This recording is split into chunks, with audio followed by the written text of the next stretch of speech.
es Damián Pieroni, soy docente en la cátedra de Kinesiterapia y de manera anexa en mi instituto, que es ICARE, que es el Instituto de Capacitación y Rehabilitación, también tenemos desde hace poco tiempo alumnos que están realizando las prácticas hospitalarias.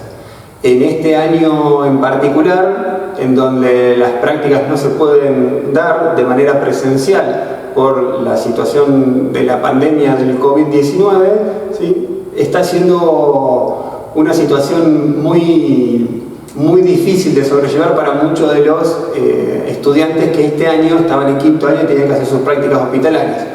Ustedes, que es para quien está guiada esta clase.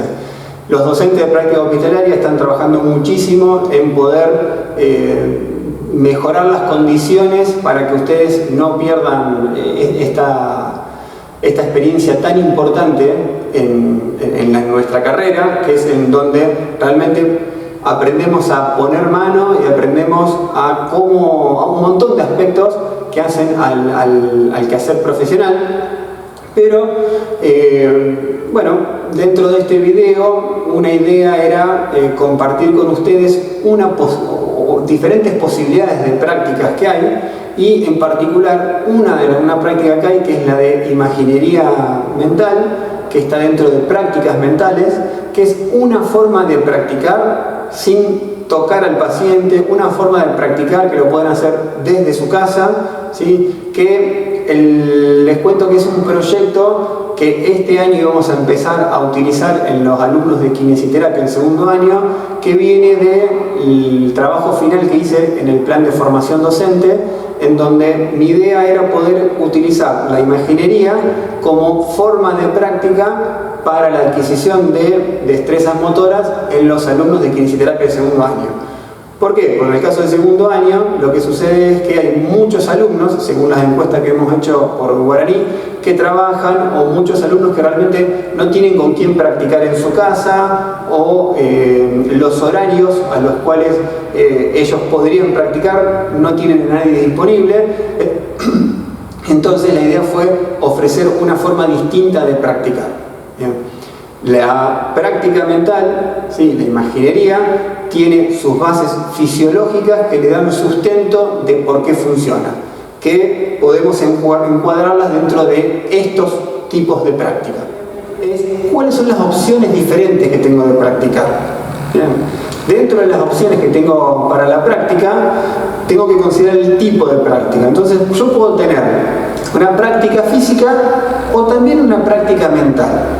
Bien. Dentro de lo que es la práctica física es cuando el paciente realmente ejecuta el acto motor, ¿sí?, de manera repetitiva de acuerdo a las posibilidades. Ahora, cuando pienso en práctica mental, son ensayos cognitivos que el paciente realiza sin realizar el acto motor. Bien, entonces yo cuando pienso en práctica tengo que pensar en que, inclusive en práctica para aprendizaje motor, tengo que pensar en que el paciente ejecute un movimiento en particular o un grupo de movimientos en particular, una tarea en particular, o bien que piense en alguno de los elementos constituyentes de esta actividad en particular. Bien. Ahora, también lo que puedo hacer es combinar ambos, en donde tengo momentos de práctica que voy a combinar elementos físicos, la ejecución real de la actividad, con elementos mentales. ¿Bien? Y es interesante considerar que cuando yo les hablo de práctica física, todos aceptamos que la práctica física es una práctica que te lleva al aprendizaje. Pero cuando yo hablo de pensar en la actividad motora, es más difícil que uno automáticamente incorpore la idea de que es también una posibilidad de practicar y por lo tanto una posibilidad de aprender. Algo interesante a considerar es que tenemos diferentes pacientes y de acuerdo a las condiciones del paciente se van a ver beneficiados más con uno u otro tipo de práctica.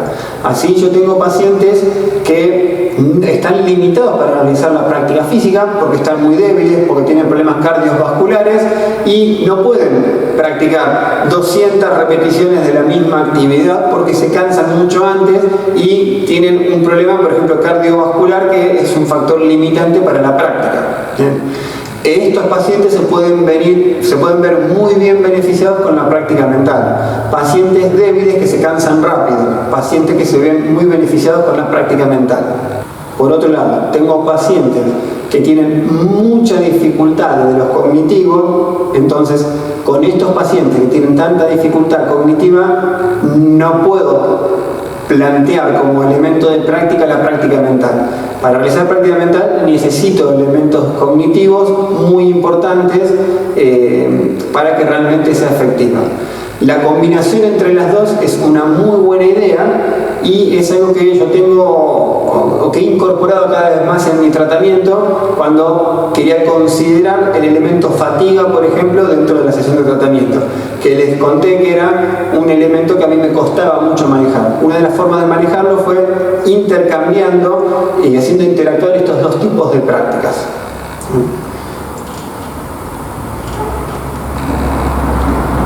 Cuando hablamos de práctica mental, hay diferentes formas de ver esto y diferentes formas de denominarlas y demás. Pero a mí me gusta separarlo de esta forma. Práctica mental versus ilusión. ¿Bien? Entonces, dentro de la práctica mental, las dos formas que más se utilizan o que yo más utilizo es la observación de la acción y la imaginería. ¿Bien? Dentro de lo que es observación de la acción, voy a considerar, por ejemplo, cuando nosotros filmamos al paciente y le mostramos un videíto de cómo él está desempeñando la actividad. O bien, cuando le mostramos un videíto de cómo debería realizar la actividad.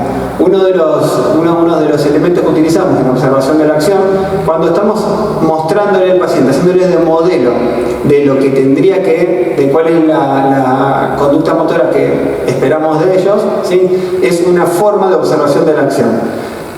Es una forma de incorporar los conceptos básicos del requisito motor, pero sobre todo es un muy buen medio para cuando el paciente ya ha aprendido las nociones básicas de la actividad y lo que quiere es refinar lo que está realizando. Entonces, observación de la acción es un muy buen recurso para tener en cuenta. El otro recurso para tener en cuenta dentro de las prácticas mentales es la imaginería. En la imaginería yo lo que hago es hacer de cuenta que estoy realizando el movimiento. ¿Bien? Entonces, tiene diferentes componentes. El componente más importante, uno de los más importantes, es la visualización. ¿Sí? Visualizo ciertos elementos de la actividad y me visualizo realizando la actividad. Y lo que es la ilusión visual es cuando nosotros buscamos engañar al cerebro, cuando nosotros buscamos hacerle creer que algo está sucediendo de manera distinta a lo que realmente está pasando en el ambiente terapéutico. Considerando la observación de la acción, hay sustrato fisiológico que da soporte a la idea de utilizar este elemento dentro de la práctica, tanto terapéutica como de adquisición de destrezas motoras. Venimos conectados estructuralmente para poder imitar. Tenemos neuronas que se llaman neuronas en espejos, las cuales se activan cuando nosotros observamos a otra persona realizar un acto motor, un gesto motor. Es interesante cómo se descubrieron estas neuronas. Se estaban haciendo investigación, utilizaban macacos, en donde la actividad implicaba recibir como premio una banana cuando el mono hacía lo que tenía que hacer en esa investigación. Mientras tanto, estaban monitoreando la activación cerebral. En un corte que se hizo, en un receso que se hizo en la actividad, uno de los investigadores se puso, ¿sí?, a comer una banana. Y lo que veían es que se registraba actividad en el monito como si fuese él el que estaba comiendo la banana. Bien, entonces se pusieron a investigar más en esto y encontraron lo que denominó Rizzolatti y sus colaboradores neuronas en espejo. Cuando yo veo alguien realizar una actividad motora, tengo neuronas que están ahí activas con intenciones de imitarlas. ¿Por qué no vamos todos imitando la actividad motora de otra persona? Porque también tenemos neuronas que se encargan de inhibir esta ejecución motora. Ahora, cuando nosotros somos niños, ¿sí?, tenemos menos inhibición, tenemos menos capacidad de regularnos, de inhibirnos, por lo tanto respondemos muchísimo a lo que vemos. Es por eso que si nosotros rememoramos algún momento en el cual le estamos dando de comer a un bebé, por ejemplo, ¿sí?, es muy común que nosotros utilicemos mucha gestualidad para poder comunicarnos con el bebé. Entonces, si queremos darle la cucharita con alimento, es muy común que nosotros estemos abriendo la boca cuando le estamos acercando la cuchara al niño, ¿sí? ¿Por qué? Porque intuitivamente sabemos que eso lo ayuda al bebé a abrir la boca. El bebé tiene mucha tendencia a copiar los gestos motores faciales de la persona que lo está cuidando en ese momento, de la persona con la cual está interactuando. Cuando vamos creciendo, empezamos a inhibir mucho de esta imitación automática que tenemos, por lo tanto es que empezamos a tener particularidades diferentes de nuestros movimientos. Pero es interesante considerar estos principios cuando hablamos de la forma de mejorar la capacidad de aprendizaje de nuestros pacientes, y decimos que en los niños es muy importante que nosotros hagamos de modelo, que nosotros le mostremos a los pacientes una conducta motora o cómo necesita ejecutar un patrón de movimiento, porque tenemos neuronas que están ahí listas para observar lo que estamos diciendo y poder llevarlo a la práctica. En un adulto, el comando verbal cobra mucho más valor, la información del punto de vista de memoria declarativa cobra mucho más importancia, pero en el niño tenemos este recurso muy importante. Los niños aprenden más de lo que les mostramos, de lo que ven y sobre todo de lo que ven en otro niño. Los niños aprenden más de otros niños que de adultos, ¿bien? Al menos eso es lo que dice la investigación. Entonces, acá tenemos una base desde la cual pensar en la observación de la acción y la utilización de videos dentro de nuestra práctica diaria. Videos no solamente de otras personas ejecutando la actividad, sino videos del mismo paciente realizando la actividad para que pueda observarse, y eso lo usamos como un facilitador para la detección del error, y además para, si podemos estimular estas neuronas en espejo, el paciente puede copiar una conducta motora e ir mejorándola. Si la realizó bien en el video, esa es la imagen que vamos a utilizar. Si el paciente no realizó bien el desempeño motor mientras nosotros lo estábamos filmando, vamos a usar esa imagen, pero para la detección del error. En pacientes que tienen mucha dificultad para crear patrones de movimientos correctos, utilizamos filmaciones de una persona realizando la actividad y lo ponemos al paciente a observar esa actividad en particular. Cuando hablamos de imaginería y en términos de utilizarla como práctica, tenemos que considerar diferentes aspectos. Lo primero, lo más importante dentro de la imaginería es la visualización. La visualización se puede hacer o con ojos abiertos o con ojos cerrados, pero la idea es la representación visual que vamos generando de los elementos que vamos a utilizar en la actividad, así como de nosotros mismos realizando la actividad. ¿Bien? Entonces, tiene diferentes etapas la visualización. Y cuando hablamos de visualización, lo primero que le enseñamos al paciente es a que pueda observar los objetos que tiene que utilizar dentro de la tarea que está propuesta, ¿sí? Que cierre los ojos, por ejemplo, y que rememore, ¿sí?, mentalmente, ¿sí?, todas las características del objeto que tiene que utilizar o todas las características de la disposición de los diferentes objetos que tiene que utilizar. ¿Sí? Tamaño, color, cuanto más vivido y más detalles se le ponga a la representación visual, a la visualización que hace el paciente, mejor es. No cualquier persona es apta para hacer imaginería, porque si cognitivamente son muy distráctiles, se pierden mucho la atención, no se pueden focalizar en los elementos que tiene esta práctica en particular. Ahora, una vez que el paciente puede rememorar visualmente los objetos, ¿sí? A eso se le pone una segunda etapa en donde ya vamos a poner los elementos motores de la actividad. O sea, ¿qué es lo que el paciente hace con esos objetos? ¿Cómo es el desplazamiento? ¿Cuál es el patrón? ¿Cuál es el dibujo que tiene que hacer el miembro superior en el aire, por ejemplo, para tomar un objeto en particular? ¿Bien? Eso se va practicando de a poco con el paciente. No es que automáticamente le decimos al paciente, bueno, imagínate que estás agarrando la jarra y estás sirviendo en el vaso. No, primero el paciente tiene que visualizar la jarra, visualizar el mango de la jarra, visualizar el vaso en el cual va a servir, visualizar tamaños, distancias. Después se tiene que visualizar a sí mismo desplazando sus extremidades para poder tomar la jarra, para poder tomar el vaso. Y cuantos más elementos de la tarea el paciente pueda visualizar, más rico va a ser esto.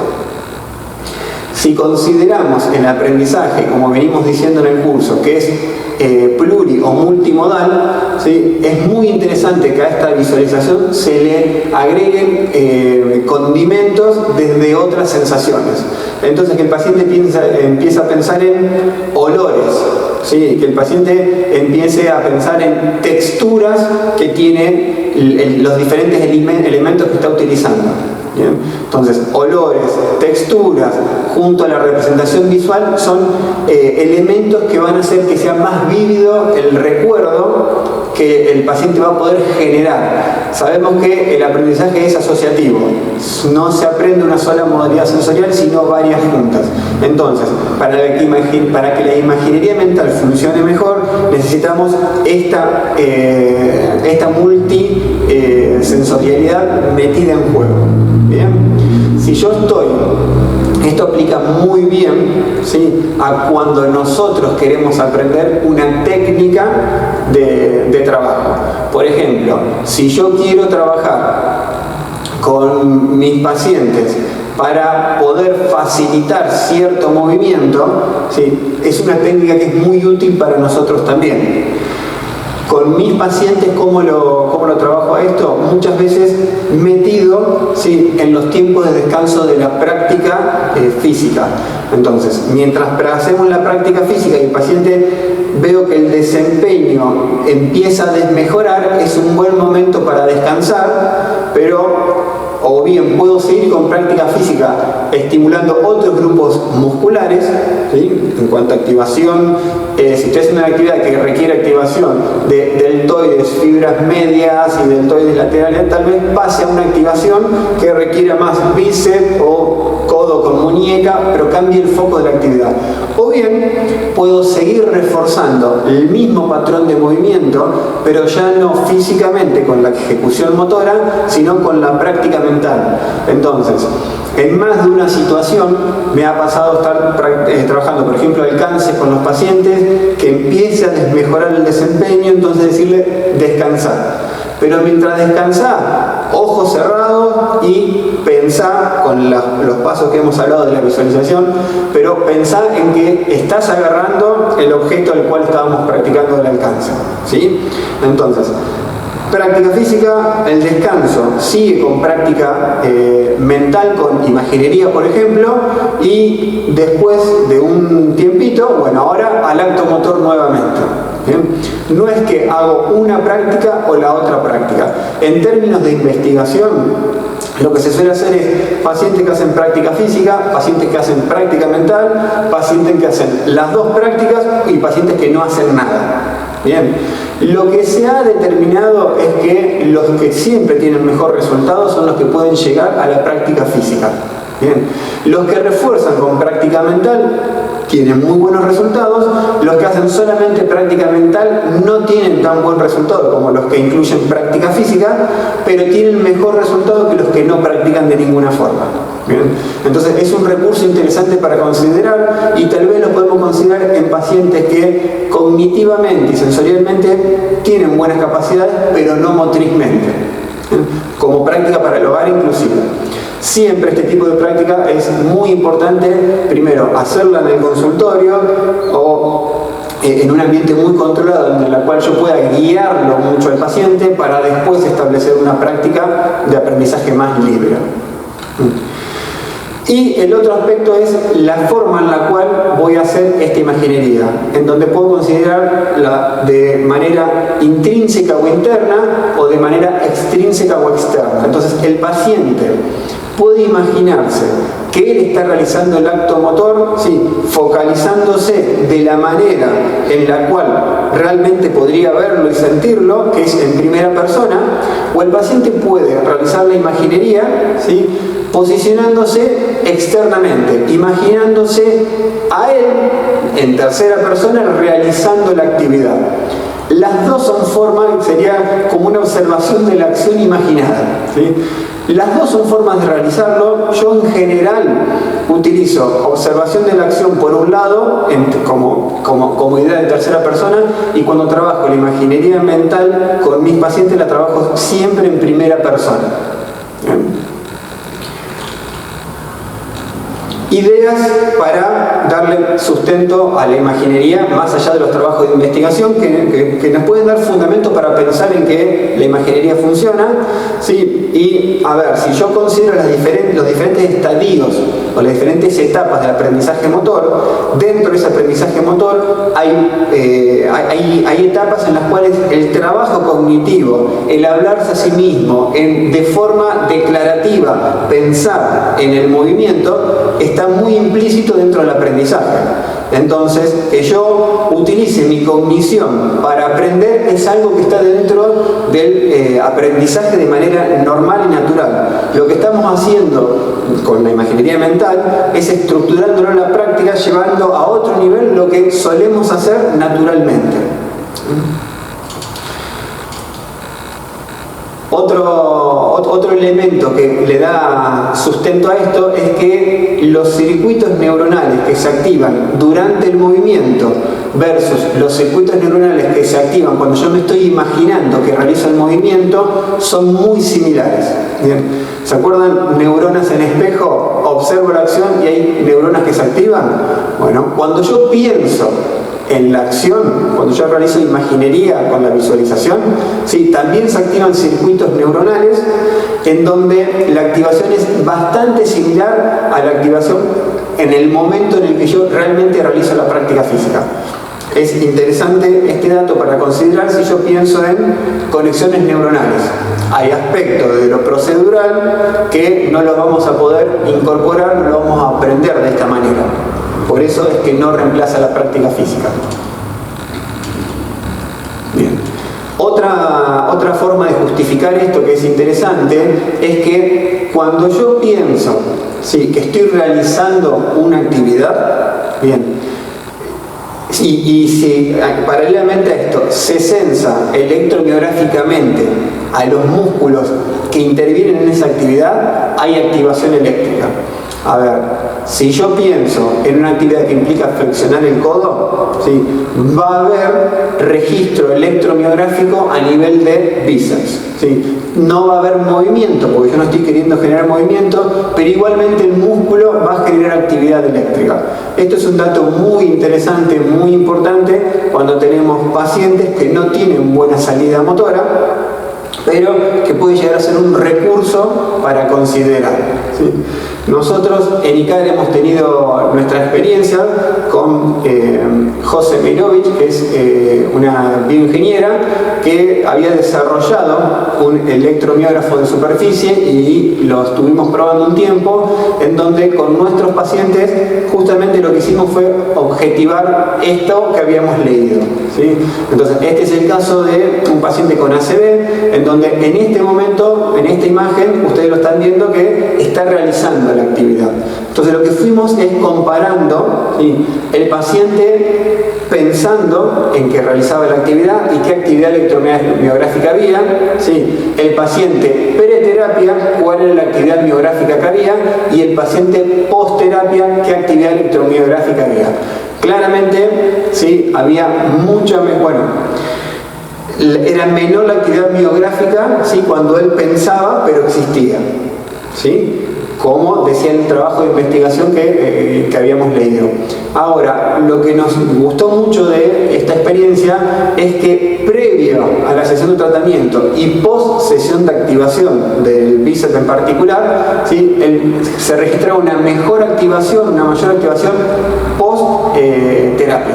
Entonces también nos sirvió para poder justificar que el tratamiento que estábamos haciendo en ese paciente en particular que estaba funcionando. ¿Cuál es una de las grandes dificultades acá? Es cuando el paciente tiene espasticidad o genera hipertonía compensatoria, ¿cómo la discriminás a esa actividad electromiográfica de la actividad electromiográfica por control voluntario del paciente del movimiento? Pero sabemos, para este punto lo que nos interesa es que pensar en el movimiento genera actividad eléctrica en el músculo. Ahora, ¿qué pasa cuando mezclamos un poquito las cosas? En esta imagen vemos qué pasa cuando solamente hacemos observación de la acción versus cuando hacemos observación de la acción más imaginería mental.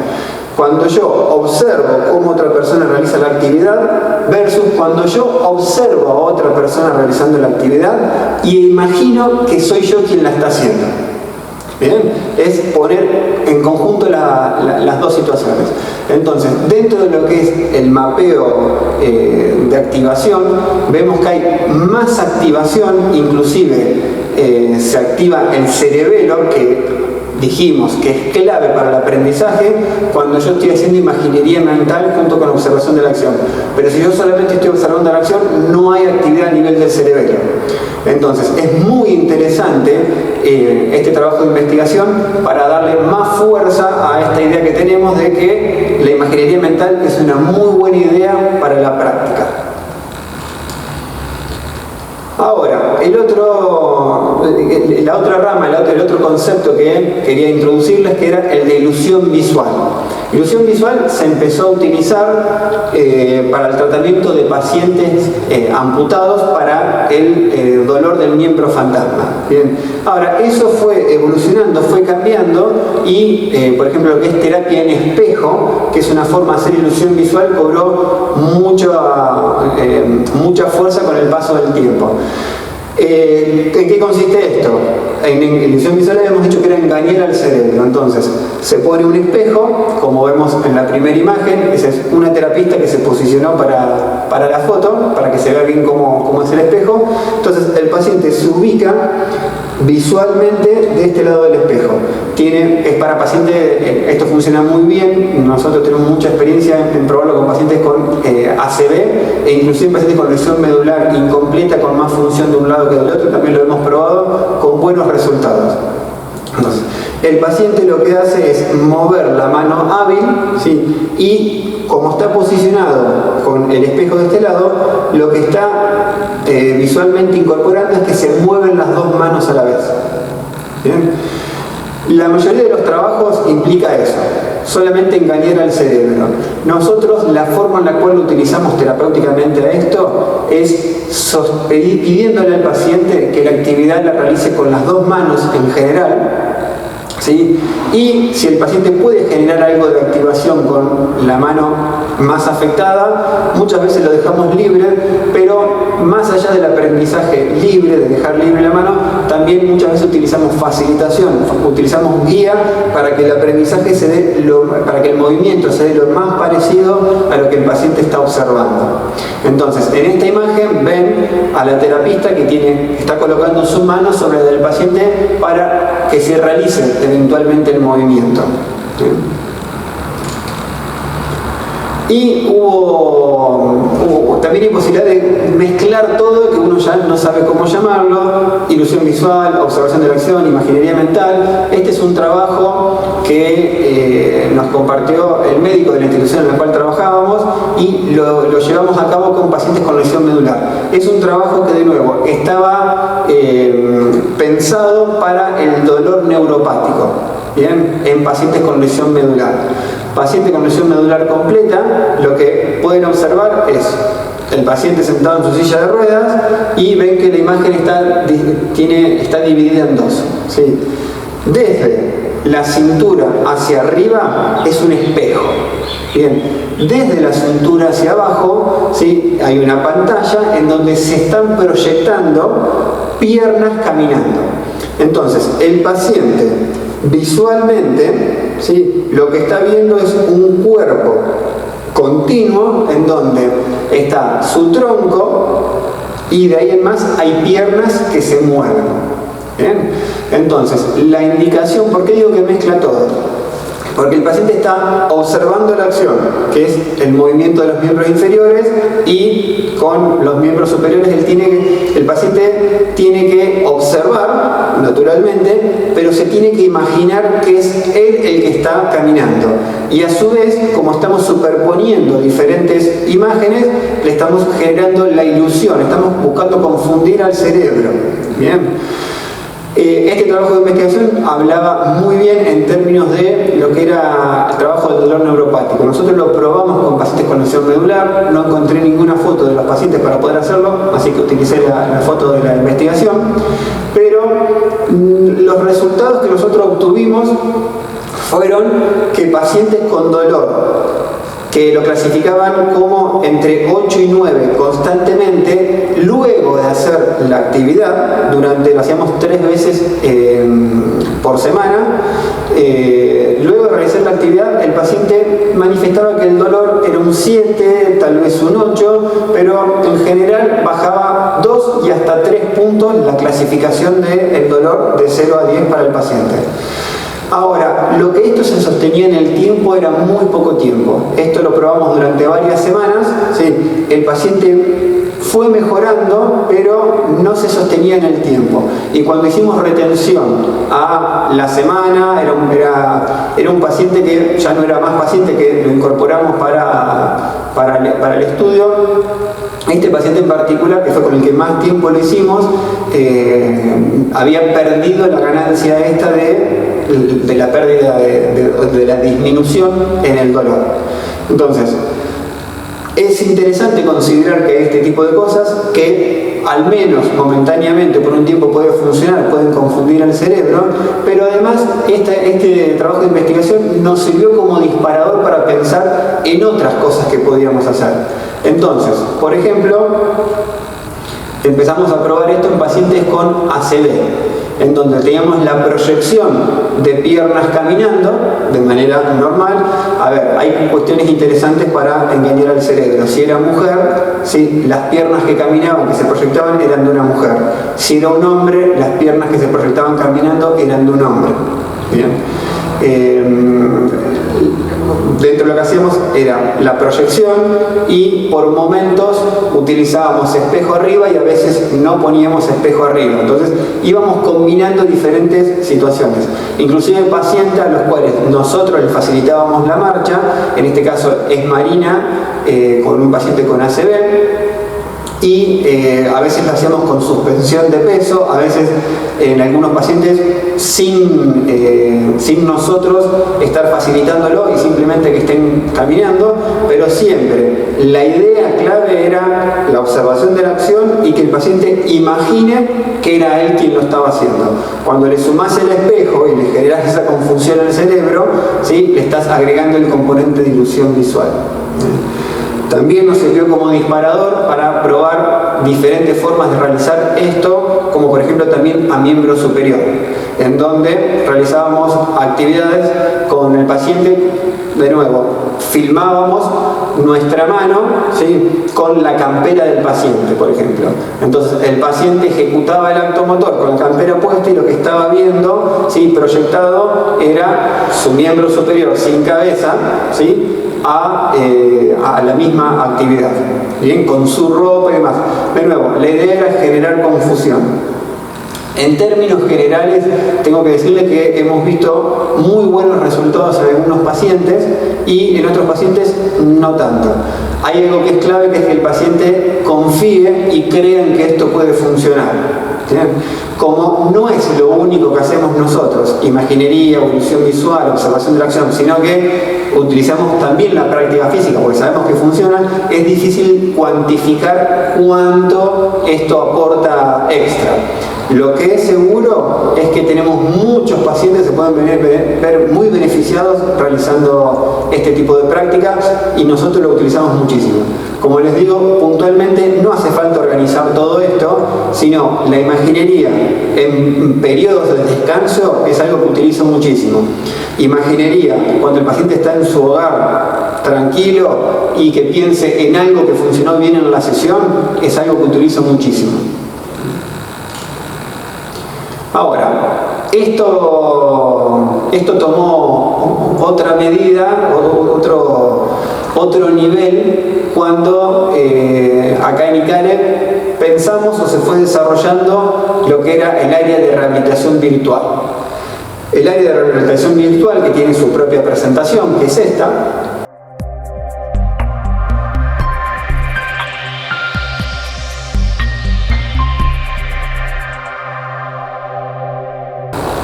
fue impulsada sobre todo por Alex Bascuñán y Luciana Crocet, que fueron residentes con nosotros acá en ICARE el año pasado, y ellos trajeron esta idea de potenciar lo que era la ilusión visual con realidad virtual. Bien. Entonces, la verdad, de hecho, el trabajo final que hicieron para culminar con la residencia fue acerca de esto, de realidad virtual en el contexto de la neurorehabilitación. Utilizaron muchísimas ideas distintas, la verdad que es un campo que da para potenciarlo muchísimo. Técnicamente no se necesita mucho, se necesitan lentes, un celular que todo el mundo tiene y es interesante el tipo de cámara que uno tiene. Nosotros contábamos con la cámara de uno de los chicos que era una cámara de 360 grados que nos daba posibilidades muy interesantes. La creatividad que tuvieron los chicos junto con algunas ideas que fuimos compartiendo llevó a que se logren programas terapéuticos muy interesantes. Esta, por ejemplo, es una paciente con ACV en la cual esta foto sirve de ejemplo para que ustedes visualicen cómo es este tipo de práctica. El paciente con los lentes puestos, los lentes llevan el celular dentro y hay un video grabado. ¿Bien? Este video puede cobrar mucho valor o no tanto de acuerdo a cómo uno lo hace y de acuerdo a lo que está buscando con el paciente. Esta paciente en particular, ¿sí?, era una paciente que podía caminar, ¿sí? De hecho venía sola manejando su auto y demás, pero tenía terror, pánico a cruzar la calle. ¿Bien? Entonces, se incorporó la idea de realidad virtual para trabajar esto, ¿sí?, de que ella maneje el poder cruzar la calle. Entonces, ¿cómo se fue haciendo? Y primero se grabó un video, como ustedes ven ahí está separada en dos la imagen, porque es un video de 360 grados. Entonces, la paciente empezaba caminando en la cinta de marcha, en el treadmill, con los lentes puestos. ¿Sí? Entonces la paciente iba caminando, quien está en la foto es Luciana, esto lo filmó Alex con Luciana al lado, entonces la paciente no iba caminando sola, ¿bien? Iba caminando con alguien, iba cruzando la avenida que tenemos acá en la esquina de ICARE con otra persona. Entonces ella caminando en la cinta de marcha, ¿sí?, con los lentes puestos, ella podía mirar hacia un costado, mirar hacia arriba, mirar hacia abajo, mirar hacia otro costado y le daba la visión de 360 grados. Entonces, en un ambiente en el que ella, ¿sí?, se sentía segura caminando, nosotros le estábamos engañando al sistema y le estábamos diciendo, mira que podés cruzar la calle. Obviamente filmación con sonido y con todos los elementos que tiene la calle. ¿Es lo mismo que ponerla a practicar, cruzar la calle? No, claramente no es lo mismo, pero fue una de las primeras formas en la cual lo pudimos hacer. ¿Cómo cambió eso? Eso cambió y avanzó a que camine en terreno parejo, ¿sí?, observando el video. ¿Cómo avanzó esto con los lentes puestos? A la imagen que les mostré previamente a ustedes, en donde ella está caminando en la vereda, ¿sí?, con los lentes puestos, y si bien tiene la seguridad de estar en la vereda, ¿sí?, era era distinta la visual que tenía, por lo tanto, cómo ese sistema estaba pudiendo asociar el caminar tranquilo con el cruzar la calle. Bien. Finalmente, después de la práctica física y después de mucha realidad virtual, ¿sí?, esta paciente terminó pudiendo cruzar la calle sin ningún problema. Entonces, realmente creemos que fue un elemento muy interesante en esta paciente en particular. La probamos en varios pacientes distintos, con varias ideas distintas. En ella, por ejemplo, le ayudó dentro de, no necesariamente mejorar la calidad de marcha, pero sí mejorar su sistema regulatorio para poder cruzar. Entonces, ¿cuánto aprendizaje motor hubo? No lo podríamos cuantificar, porque además hubo terapia física metida en juego, pero desde lo emocional seguramente funcionó muy bien, desde lo límbico funcionó muy bien en el manejo del miedo. ¿Bien? Otras ideas, ¿sí?, de utilización de la realidad virtual y de los lentes, ¿sí?, fue para el miembro superior, donde yo puedo tomar algo muy simple como movimientos de los miembros superiores, diferentes movimientos que les voy pidiendo al paciente que lo realice con los lentes puestos. Una de las características de esta aplicación es que invierte la imagen. Entonces, como la terapia en espejo, que el paciente mueve esta mano, sí, y el espejo le hace ver que la mano izquierda se está moviendo, similar a eso, pero lo que sucede cuando invertimos la imagen con la aplicación en el teléfono es que el paciente mueve la mano derecha, pero lo que él ve que está moviendo es la mano izquierda, porque le invierte la actividad. Bien. Entonces, son ideas que se pueden ir teniendo, desde un movimiento simple hasta actividades funcionales como el cebar mate, como el tocar la guitarra. Hubo una de las experiencias de práctica muy interesante que era un paciente con ACV que teníamos, que quería volver a tocar la guitarra, que tenía algo de función en su miembro superior, pero dificultades.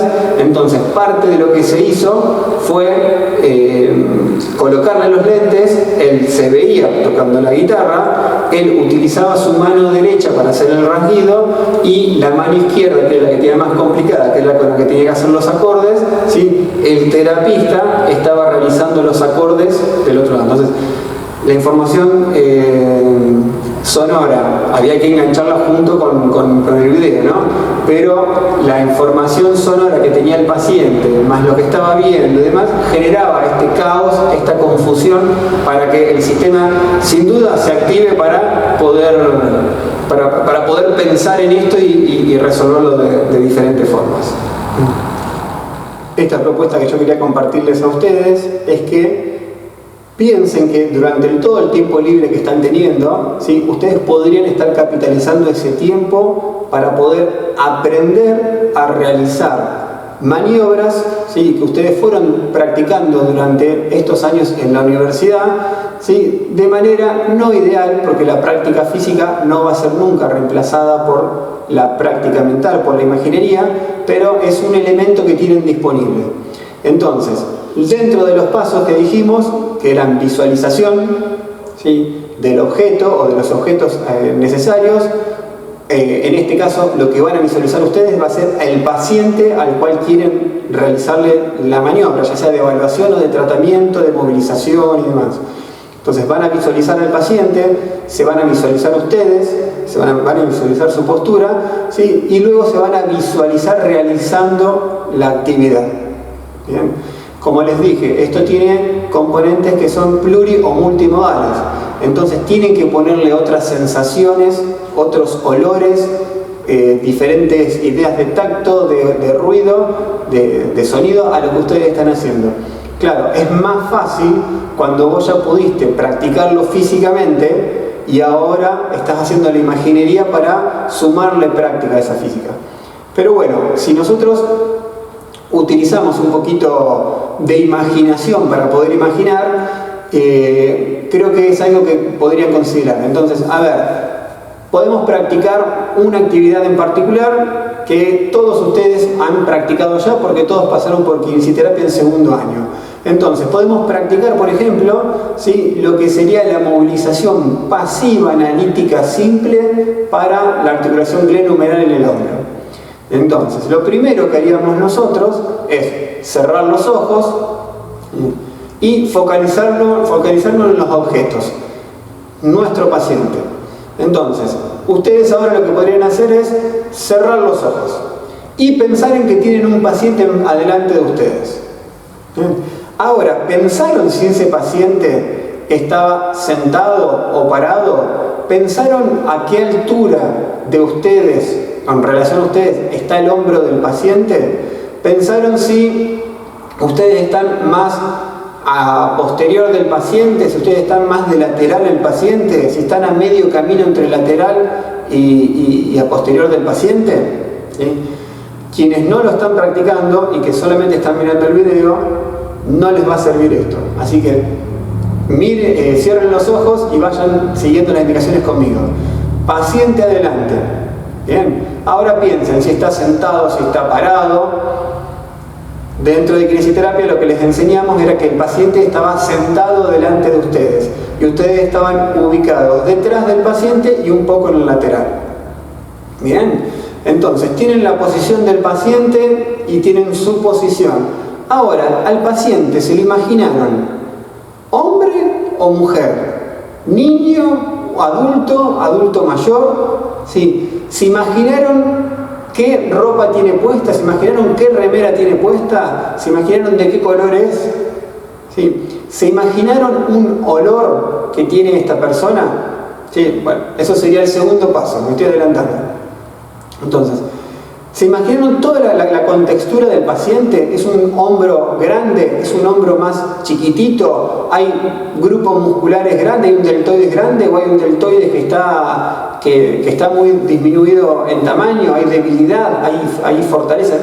¿Qué se están imaginando? ¿Una clavícula que es muy evidente? ¿Una clavícula que es menos evidente? ¿Una apófisis, una espina de la escápula que es más o menos prominente? ¿Por qué me tengo que imaginar en todo esto? Porque cuanto más vivido sea la imagen, ¿sí?, más se va a convencer mi cerebro de que tiene que activarse y más voy a engañar a mi cerebro para que aprenda.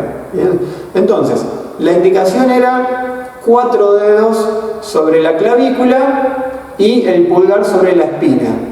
Bien. Entonces, ahora me imagino, no realizo automotor, me imagino que estoy posicionándome de manera correcta para estabilizar al paciente. Ahora, el muñón del hombro, ¿estaba hacia adelante en antepulsión? ¿Estaba hacia atrás? ¿En qué posición estaba ese muñón del hombro? Porque si estaba hacia adelante, ¿sí?, cuando tomo para estabilizar, ya puedo aprovechar para alinear el hombro a la posición indicada. Ahora, voy a pensar, sí, en los olores, en los ruidos, y puedo pensar en algunos elementos del ambiente que me está rodeando. Si bien voy a focalizar en el gesto motor de los movimientos que le voy a imprimir al paciente, también, cuanto más idea tenga del paciente y del entorno, más mi cerebro se convence de que tiene que activarse. Así sucesivamente voy a ir pensando en las diferentes partes del cuerpo del paciente, sobre todo en las diferentes partes del cuerpo en las cuales yo tengo que entrar en contacto. Un segundo paso en esta visualización sería visualizarme realizando el movimiento. Esta visualización a mí me resulta mucho más interesante hacerla en primera persona. O sea, desde donde mis ojos pueden ver, esa sensación es la que me interesa desde lo visual. No me interesa verme realizando la actividad, sino las partes del cuerpo que naturalmente vería mientras las hago. Entonces, si yo miro hacia abajo, me veo el pecho, me veo la panza, veo mis pies, veo mis manos, ¿sí? No me interesa plantarme desde afuera a observarme a mí haciendo la actividad. ¿Bien? Entonces, ahí se van a sumar otros componentes. La toma que realizaba en el antebrazo del paciente, que juntaba también la muñeca, cómo usaba los dedos, tenía que tomar en bandeja, extendía 2 dedos, la muñeca del paciente se cae o no, el antebrazo del paciente qué tan largo es, ¿sí? pensar en cuánto pesa el miembro superior del paciente. ¿El paciente lo suelta, lo relaja para que yo pueda acomodarlo bien, o el paciente tiene tensión mientras lo realiza? Son un montón de elementos que ustedes ya han practicado, ya han conocido cuando hacían kinesiterapia, solamente que ahora yo los estoy rememorando, los estoy llevando a que ustedes piensen e imaginen que están realizando esa actividad en particular.